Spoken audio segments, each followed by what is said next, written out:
A'udzubillahiminasyaitonirrajim. Bismillahirrahmanirrahim. Assalamualaikum warahmatullahi wabarakatuh.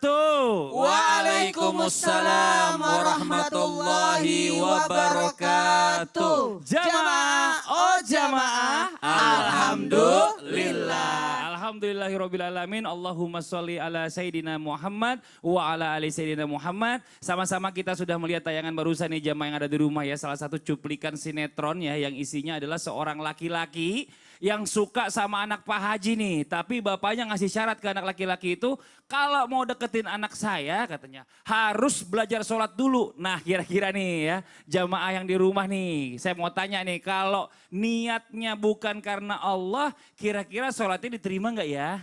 Diterima nggak ya? Diterima nggak ya? Nah semuanya ini akan kita bahas hari ini, pagi ini. Di tema kita hari ini adalah apakah yakin sholatmu sudah pasti diterima? Bersama guru-guru kita nih Masya Allah. Ada Habib Muhammad Sahab, ada Ustadz Maulana dan juga Ustazah Lulung. Assalamualaikum guru-guru. Waalaikumsalam warahmatullahi wabarakatuh. Yakin nggak sholatmu pasti diterima? Nah ini pertanyaan yang luar biasa nih. Dan juga nanti buat jamaah yang ada di rumah nih ya. Ada yang spesial nih hari ini, ada segmen baru yaitu Inspirasi Al-Quran. Dan insya Allah juga akan menampilkan sosok inspiratif dalam mempelajari Al-Quran bersama guru kita Habib Muhammad Syahab ya. Nanti juga nih kita juga akan sama-sama ya lanjut lagi di segmen 2-nya akan hadir segmen Tanya Dong Ustadz. Jadi buat jamaah yang ada di rumah nih yang mau bertanya langsung aja kirimkan pertanyaan di kolom komentar Islam Itu Indah ya, di Instagram Islam Itu Indah yang ada di bawah ini nih. Tuh mana nih belum nongol nih atau lagi bawah ini. Ada. Iya ini pokoknya langsung aja deh, pokoknya kirim pertanyaan sebanyak-banyaknya ya insya Allah dijawab nanti sama guru-guru kita. Nah sekarang saya mau nanya langsung nih buat yang pertama karena ladies first. Wih, luar biasa. Ustazah L-U-L-U-Eng, Ustazah Lulung. Saya mau nanya nih, tadi kita lihat sama-sama nih ya. Ada laki-laki nih Ustazah Lulung nih ya. Pengen belajar sholat supaya dapetin anaknya Pak Haji. Nah tayangan tadi ini kan cuma sinetron nih Ustazah nih. Tapi kalau kehidupan nyata, apabila belajar sholat tuh niatnya bukan karena Allah. Tapi karena alasan lain. Kira-kira tuh pertanyaan saya, sholatnya diterima apa kagak tuh katanya tuh gitu. Mohon izin penjelasannya, silakan. Terima kasih, insya Allah bismillahirrahmanirrahim. Mohon izin guru-guru semuanya pemirsa. Assalamualaikum warahmatullahi wabarakatuh. Waalaikumsalam warahmatullahi wabarakatuh. Alhamdulillahirrahmanirrahim, amma ba'du. Diterima apa enggak ya kalau kita sholat ada niat karena ingin dapat ini dapat itu. Nah jawabannya adalah pemirsa, maybe yes, maybe not. Bisa iya, bisa enggak. Why? Karena pertama ada mengatakan boleh-boleh aja dong niat karena di samping karena Allah artinya ada niat lain. Kan kita pernah juga belajar bersama-sama dengan guru-guru kita bahwa di dalam surat Al-Baqarah dinyatakan wasta'inu bisobri wasolah. Mintalah ya pertolongan kepada Allah dengan cara sabar dan sholat. Jadi kan dia minta tolong kepada Allah. Mungkin dengan sholat ini gue dapet tuh cewek ya kan. Mungkin dengan sholat ini aku mendapatkan pekerjaan. Ini yang pertama. Jadi ada menyatakan boleh-boleh aja kalau niatnya seperti itu. Yang pertama. Yang kedua di dalam salah satu hadis Nabi juga dinyatakan apa? Rasulullah SAW jika mendapatkan suatu perkara pasti beliau sholat. Nih ada urusan apapun. Untuk minta tolong kepada Allah pasti beliau sholat. Jadi kalau ada pendapat pertama menyatakan boleh-boleh aja. Apalagi pengen belajar biar lebih semangat. Kayak kita zaman dulu di pesantren, afwan banget ya Pak Ustadz. Dulu pesantren kita sholat kenapa? Saya lah ya, sholat karena saya takut sama keamanan. Karena saya takut sama guru. Belum ada ikhlasnya dulu. Ini keamanan ini. Ini keamanan. Nongkrongin di masjid. Tahu aja. Iya, Kismul aman sama Kismul lugoh ya kan. Tapi lama-lama jadi kebiasaan.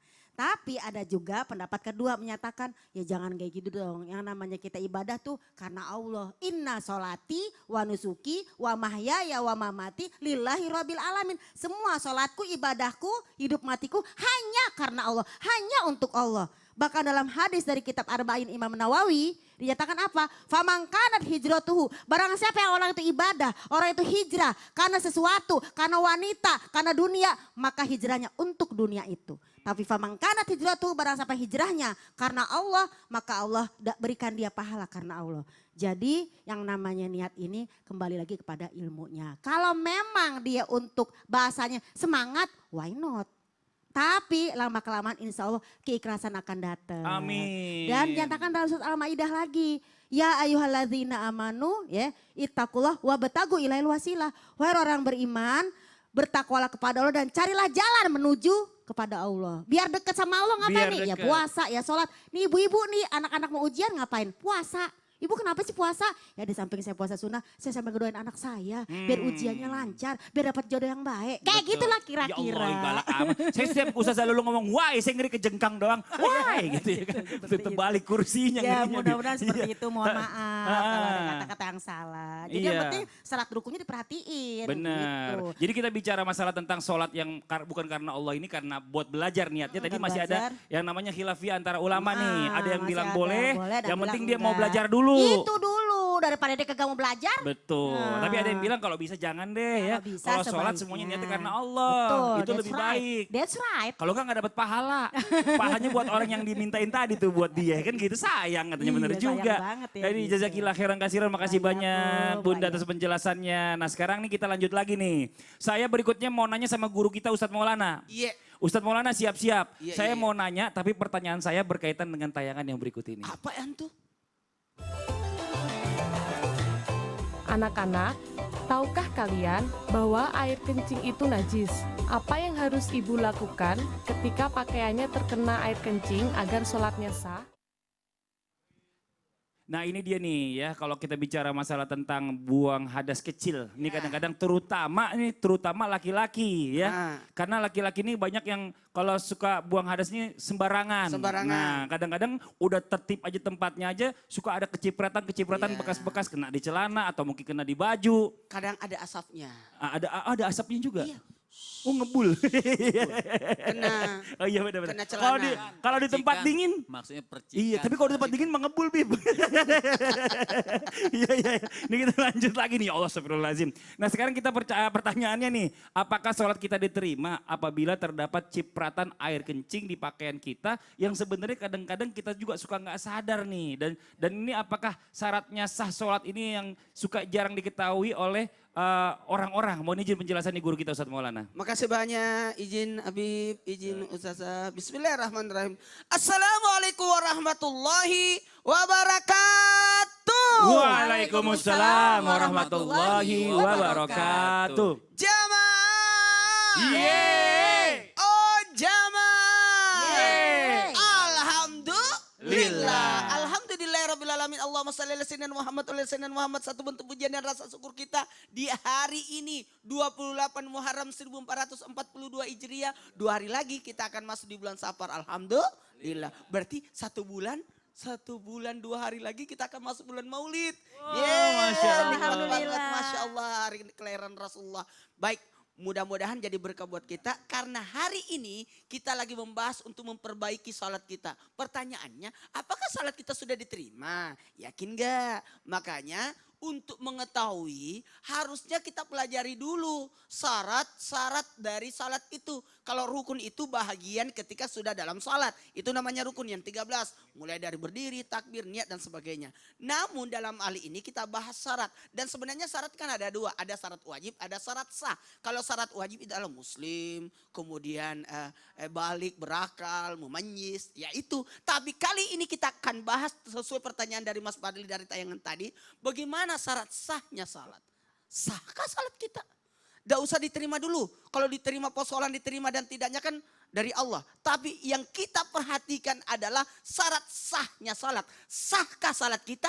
Nah ini ada 5 ketentuan syarat sahnya salat. Yang pertama harus masuk waktu salat.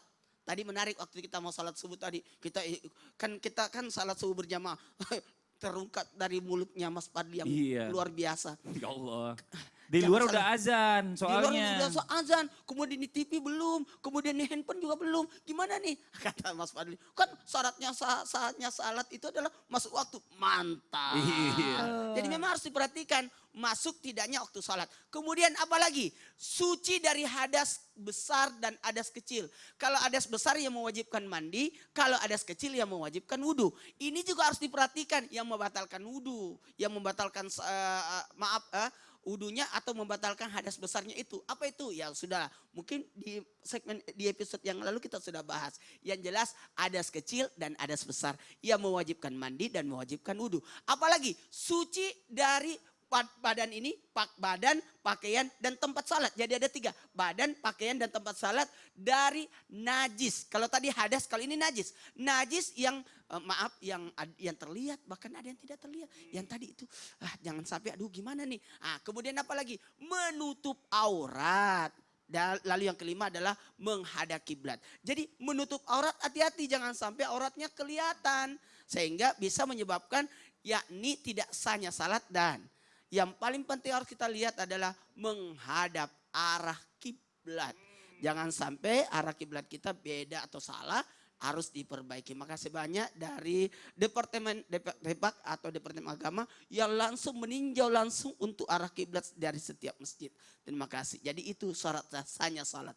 Jadi ada 5 itu. Jadi ada 5. Jadi kita bicara masalah tentang membersihkan baju ini dari kotor atau najis ini memang penting juga. Sangat Apalagi penting. tadi. Jadi kalau misalnya bisa nih, kalau buang hadas kecil itu harus diperhatiin juga ya tempatnya. Jangan sampai juga nanti ada posisi juga, cipratan-cipratan. utamanya laki-laki kan biasa menggampangkan kalau buang air kecil. Iya. Justru ini yang paling bahaya, yang paling banyak disiksa di kuburan karena buang air kecil itu. Betul. Makanya kalau laki-laki sebaiknya duduk. Nah ini Masya Allah nih buat Ustadz Maulana, guru kita Ustazah Lulung nih, buat jamaah yang ada di rumah nih, ada Habib Muhammad nih ya. Ini sekarang nih jamaah yang di rumah nih, kita punya segmen baru yang ditunggu-tunggu, yaitu Inspirasi Al-Quran. Nah penasaran kan? Hari ini kita bersama guru kita Habib Muhammad Syahab bersama dengan sosok siapa nih? Silahkan aja langsung Bib nih, mohon izin Bib. Siapa orangnya sih yang mau diajak sama Habib nih? Wah, Masya Allah. Assalamualaikum warahmatullahi wabarakatuh. Waalaikumsalam warahmatullahi wabarakatuh. Alhamdulillah rabbil alamin wa sallallahu wa sallama ala abdihil mustafal amin Sayyidina Muhammadin nurillahil mubin al-hadi ila siratihil mustaqim dhil khuluqil azim wa nahjil gawim. Allahumma salli wa sallim wa barik alaihi wa ala alihi wa sahbihi wa man sara fi darbih, amma ba'd. Jamaah alhamdulillah. Nah sekarang kita ada segmen baru, yaitu segmen Inspirasi Al-Quran. Dan juga alhamdulillah bersama kita ada seorang sosok anak muda yang juga menginspirasi di dalam bacaan Al-Quran. Ini namanya Muhammad Miftah Farid, Masya Allah. Dan yang istimewa dari beliau ini Masya Allah dengan umur yang sangat muda. Beliau ini juara dunia Hafiz di Maroko tahun 2019, betul? Betul, alhamdulillah. Masya Allah, kamu ini masih muda. Berapa umur sekarang? Alhamdulillah sekarang usia 17 tahun Habib. 17 tahun, Masya Allah. Berarti waktu lomba tahun 2019 itu berapa usia? Tahun lalu berarti 16 tahun Bib. Berarti pada saat itu termasuk juara yang termuda? Alhamdulillah, peserta termuda di saat Sudah niat lomba mau nikah? kemarin. Waduh belum, berat Bib belum. Nanti, Baik, nanti, Masya ada Allah. waktunya, Bib. Beliau ini artinya juara dunia yang muda. Mudah-mudahan beliau selalu Allah Subhanahu wa Ta'ala berkahi semua keluarga besarnya. Amin, amin ya Rabbal Alamin. Sudah berapa juz hafal? Alhamdulillah disebutin nih Bib. Disebutkan. Sebutin aja. Alhamdulillah sekarang sudah selesai 10 juznya. Mohon doanya Bib, insya Allah mudah-mudahan segera selesai 30 juznya nanti. Amin. Mudah-mudahan cepat bisa menghatamkan hafal 30 juz. Amin ya Allah. Baik pemirsa, kalau bicara soal sholat nih, kita bicara soal sholat. Tadi Mas Fadli, Ustadz Maulana, Masya Allah bicara soal sholat. Ada sholat ini kan mencegah kita daripada perbuatan keji dan munkar. Tapi kenapa orang sholat masih banyak yang berbuat maksiat kepada Allah Subhanahu wa Ta'ala? Baik, kita mintakan kepada Hafidz Miftah boleh dibacakan surah Ankabutnya ayat ke-45. أعوذ بالله من الشيطان الرجيم بسم الله الرحمن الرحيم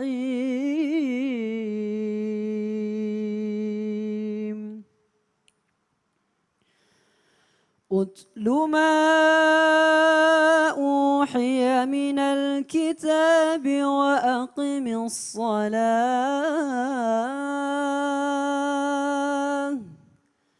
إن الصلاة تنهى عن الفحشاء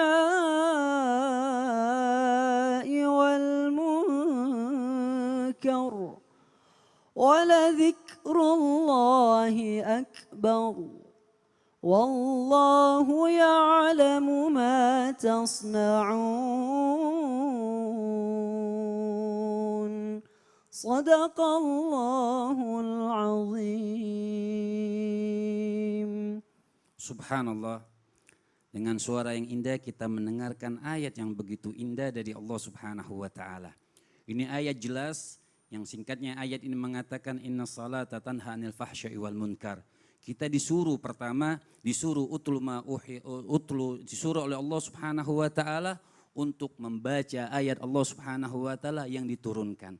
Untuk apa kita membaca ayat Allah Subhanahu wa taala yang diturunkan ini? Litadabbur, untuk melihat maknanya, memaknai, menikmatkan ketika membaca ayat Allah Subhanahu wa taala. Dan kemudian inna salah, sesungguhnya orang yang sholat ini bagi musalli, inna salata, bagi orang yang musalli yang melakukan sholat tersebut bisa mencegah dirinya daripada perbuatan mungkar, perbuatan maksiat, perbuatan keji. Tapi kalau ditanyakan dari ayat ini konteksnya, kalau ditanyakan kenapa orang sholat masih berbuat maksiat, melanggar perintah Allah Subhanahu wa taala, maka ulama tafsir mengatakan karena mereka sholat tidak sesuai dengan rukunnya. Karena mereka sholat tidak sesuai dengan syarat orang yang sah sholatnya. Maka nanti di akhirat orang-orang ini berbondong-bondong datang kepada Allah Subhanahu wa taala. Untuk apa mereka datang kepada Allah? Mereka menagih, ya Allah, mana pahala sholatku? Ya Allah, mana pahala puasaku? Ya Allah, mana pahala daripada pahala ibadahku? Maka Allah Subhanahu wa taala mengatakan tidak ada pahala buat kalian. Kenapa? Sholatnya tidak sah, maka orang yang sholatnya tidak sah mungkin masih bisa melakukan kemaksiatan di hadapan Allah Subhanahu wa taala. Oleh karena itu mudah-mudahan sholat kita dibenarkan oleh Allah Subhanahu wa taala. Amin amin ya rabbal alamin. Jamaah, sebagai manusia tentu kita sering mengalami lupa. Pernah nggak sih jamaah lupa bayar zakat misalnya? Waduh, orang yang lupa bayar zakat tapi sholatnya rajin, kira-kira diterima nggak sholatnya oleh Allah Subhanahu wa taala? Jamaah, oh jamaah, sesaat lagi kita akan dengarkan jawabannya, jangan kemana-mana.